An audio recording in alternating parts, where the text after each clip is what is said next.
童發展基金師友計劃 CDF。呢個計劃其實係由極愛青少年的突破機構創辦人蔡元雲醫生多年積極推動，結合教會力量的。呢個計劃係希望透過師友同行，陪伴基層青少年建立正向人生，同埋勇敢追尋夢想。咁咩係兒童發展基金 CDF？ 兒童發展基金係由香港政府扶貧委員會推行嘅青年發展計劃，重點係長遠陪伴，服務對象主要係小學生至初中生，特別關心基層家庭嘅小朋友。整個計劃為期3年，內容包括有師同行、人生規劃、成長活動、配對儲蓄，當中最核心嘅精神就係師友同行，即透過真實關係陪伴孩子成長。計劃採用3方配對儲蓄模式，學生每月儲蓄200蚊，連續2年，再加上企業、私人配對捐款，同埋政府配對，最後累積成一筆屬於學生自己嘅夢想基金。第3年開始，在有師同家人建議下正確使用。總儲蓄目標大約係學生儲蓄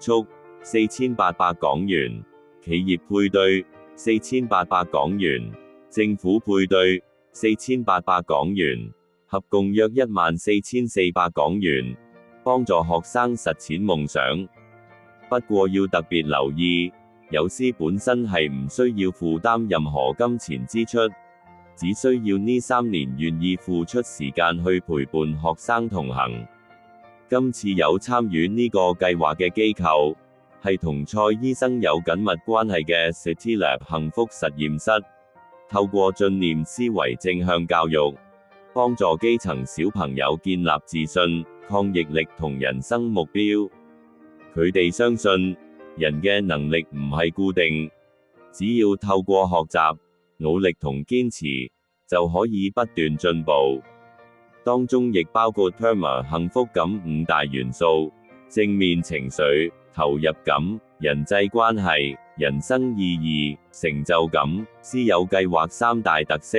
以家庭作支援單位，除咗關心小朋友，亦會關顧家長同整個家庭，包括家長培訓、家訪、物資支援，同埋專業服務轉介。培養學生成長思維，幫助學生發掘潛能，建立自信。學習將困難變成成長機會，唔輕易放棄。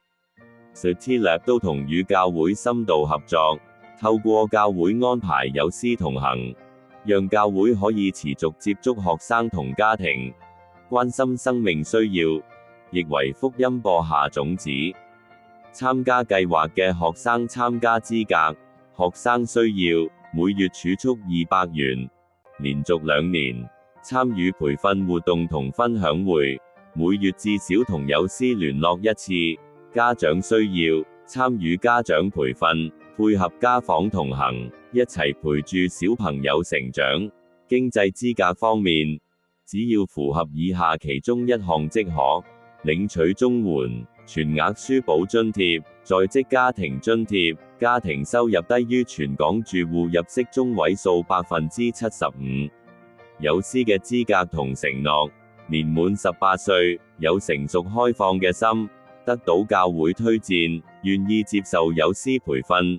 學習同行技巧，每月至少接觸學生1次。最重要係，有師唔需要負擔任何金錢，只需要願意陪伴同行。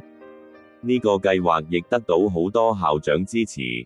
因為如果小朋友能夠及早建立正向思維同人生目標，對成長真係好有幫助。而家好多學生面對情緒困擾，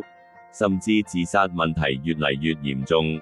教會其實更加需要走入社區，主動關心孩子同家庭。我同內子 Candy 師母，其實都曾經參與過一屆師友計劃，同行咗3年。呢段時間，我哋眼界真係被大大擴闊，更深體會到基層家庭嘅需要，真係會感受到，好似主耶穌道成肉身咁，親身進入人群當中，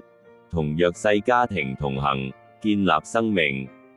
而呢份經歷，亦令我無論講道、牧養、關心人，都比以前更有體會，更有深度。感謝天父，盼望大家可以盡快考慮參與。如果初步有感動成為友師，只需要提供大概人數， CityLab 幸福實驗室就可以安排後續跟進。歡迎你隨時打電話90361189俾蔡麗雲 Cindy 姊妹溝通，佢係蔡姨妹妹會解釋更清晰。讓我哋堅持蔡姨理念，一個都不能少。